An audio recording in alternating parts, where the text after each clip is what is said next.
Speaking of resonating, Matt Damon is going to be starring in a new fracking-related film, and it's going to be highly controversial. The movie's going to be called Promised Land. Environmentalists are already getting very fired up. It turns that he is slated to star in this with John Krasinski from The Office, and it's based on a draft by Dave Eggers, who wrote Where the Wild Things Are. This actually seems interesting to me. Of course, fracking is the controversial method of extracting hydraulic fracturing is essentially what it's short for, and it's a process to extract natural gas from shale rock with what seem to be pretty definitive environmental consequences.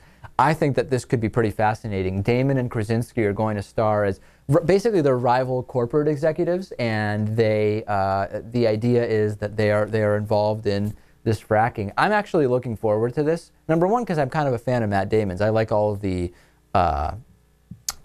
Born whatever movies. I find those kind of entertaining, and I think that the topic could actually resonate, and this really could translate into a true activist Hollywood movie, which a lot of these they go pretty sour. They don't really go too far.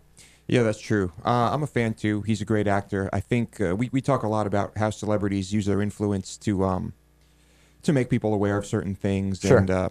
And all that, and they're usually doing it. It usually doesn't get much attention, but when you're making a huge Hollywood movie out of it, I mean, it's going to get attention. The question is, do you think this movie will get the Michael Moore treatment that he got for example, Fahrenheit 9/11, where you have these long lists of supposed lies, which then Michael Moore has to come back and contest? This being a Hollywood movie, do you think that it will still get that Michael Moore treatment?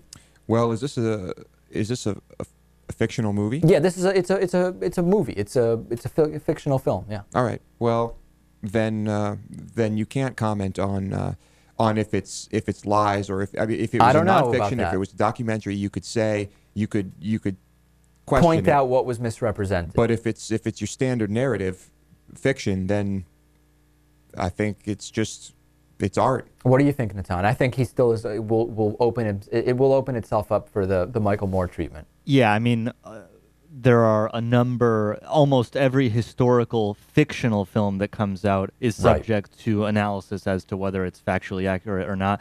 On the Michael Moore note, I wouldn't doubt that any fictional film is probably more accurate than his documentaries. Even though I agree with a lot of his arguments, he has a bunch of facts that are just totally off in his movies, and I think he's pretty misleading. I mean, let's be honest. There's already controversy, and the thing probably is just in pre-production. I think they're about to start filming now. Yeah. So yeah, I mean, there's going to be people all over this, but still, it is a work of fiction, technically. There you go. All right.